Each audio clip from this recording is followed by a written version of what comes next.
에쿠스 VI 2015년식부터 차량이잖아요. 라이트 측정에서 이 측정이 안 되는 차량이 굉장히 많을 겁니다. 이 에이밍을 해야 되는데 이 차는 수동 에이밍이 아니고 전자식 에이밍 에이밍으로 해야 되어 되는 거. 있어요. 그래서 지금 이제 각이 안 맞아요. 눌러봐요. 그래서 안 나온단 말이에요. 기준이 뭐 수치상 변환을 해가지고 이 거리를 1m라고 하는데 법적인 기준상은 10m로 되어 있잖아요. 찾아보시면 아시겠지만 변환해가지고 거리를 계산식에 의해 가지고 변환하면은 그 1m에서 측정한다 이렇게 볼 수 있는 건데 에이밍이 안 돼 있어가지고 측정이 안 돼요 그 거리에서. 그래서 이제 뒤로 이렇게 제가 이제 물러서 찍을 수 있게끔, 왜냐면 뒤로 가면은 이게 이제 자동이기도 하지만 이제 멀리 있었을 경우에 이 빛의 어떤 광의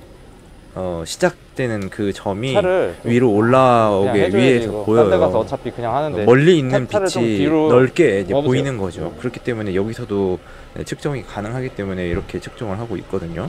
이 차 말고 이제 다른 차, 이전에 했었던 검사에서 부적합을 한번 한 적이 있어요. 이거를 정비센터, 현대자동차 서비스센터나 뭐 블루핸즈나 이런 데 가가지고 에이밍을 좀 손을 봐라, 부적합이 나왔으니까 이제 결과표, 판정표를 가지고 가면은 수치가 어떻게 위로 올려야 된다 이런 것들이 대략 나올 거 아니에요. 그래서 이제 재검사로 이제 부적합을 해서 보내갖고 다시 오라고 이제 한 경우가 있어요. 근데 어떤 경우가 있었냐면 그냥 완불 처리를 하고 다른 데에서 합격 처리를 하는 그런 경우가 있었거든요. 그러니까는 수리를 하지 않은 거죠. 뭐 이게 뭐 큰 비용이 들어가는지는 잘 모르겠어요. 제가 이거를 이제 센터, 그러니까 이제 현대자동차 서비스센터에도 전화를 해가지고 문의를 해봤는데 어쨌든 이제 전자 장치를 가지고 조정을 해야 된다라고 이야기를 하더라고요. 그래서 그런 식으로 이제 조치를 했던 건데, 어쨌든 이 차주 입장에서는 그것이 좀 번거로울 수도 있겠죠. 좀 이해하지 못하는 부분일 수도 있을 겁니다. 왜 이게 이상한지, 부적합인지. 근데 우리로서는 뭐 측정이 안 되니까 어쩔 수 없는 거잖아요. 이런 경우가 많이 있을 겁니다. 근데 에쿠스는 수동으로 조절을 하려고 해도 그게 보이지가 않아요. 조절 나사라고 해야 될까요?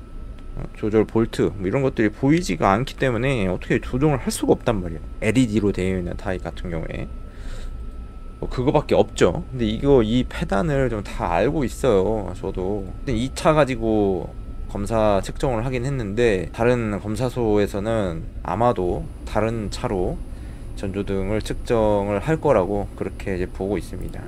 그 전에 했던 그 차량 같은 경우에도 그 차 가지고 한 게 아니고 다른 차 가지고, 뭐 뒤에 있는 차 가지고 했겠죠.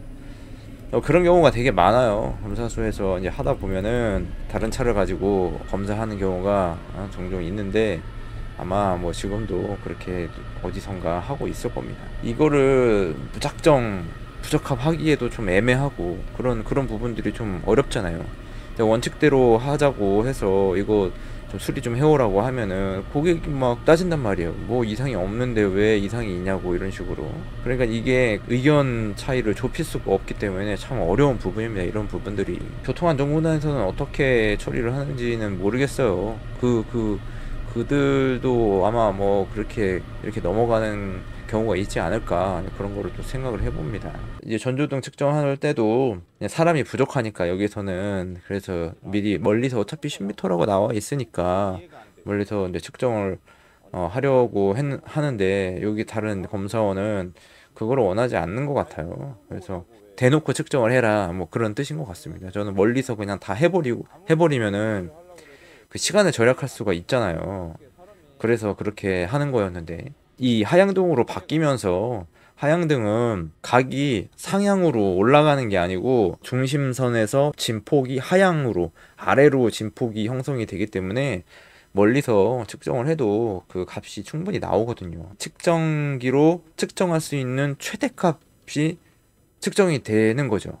어쨌든 기준치는 예전에는 광도 15,000, 12,000 칸델라 이상이 나오도록 했었는데 상향등 경우에, 그러면은 지금 같은 경우에는 3000 칸델라잖아요. 하향등 3000 칸델라. 그렇기 때문에 측정하는데 전혀 이제 문제가 없는 거죠. 그럼에도 불구하고 약간 이제 의견 차이가 이제 있게 되는 겁니다. 그런 부분들을 좀 융통성 있게 좀 진행을 하면 좋을 텐데, 네, 그런 것들이 좀 있어요.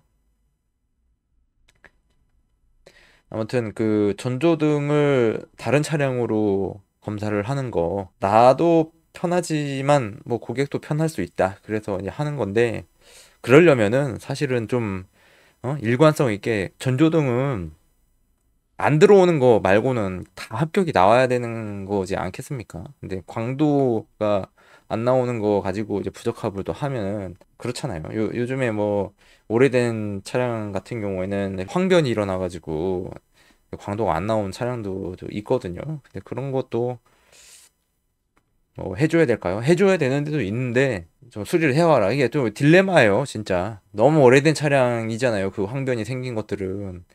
그렇다고 수리를 해오라 그러면은 막 그거 라이트 하나 가는데 뭐 10만 원, 15만 원씩 이렇게 해가지고 교환하면 굉장히 좀 뭐 별것도 아닐 수도 있는데 뭐 안전을 위해서 한다고 하지만은 좀 모르겠습니다. 그게 맞는 건지.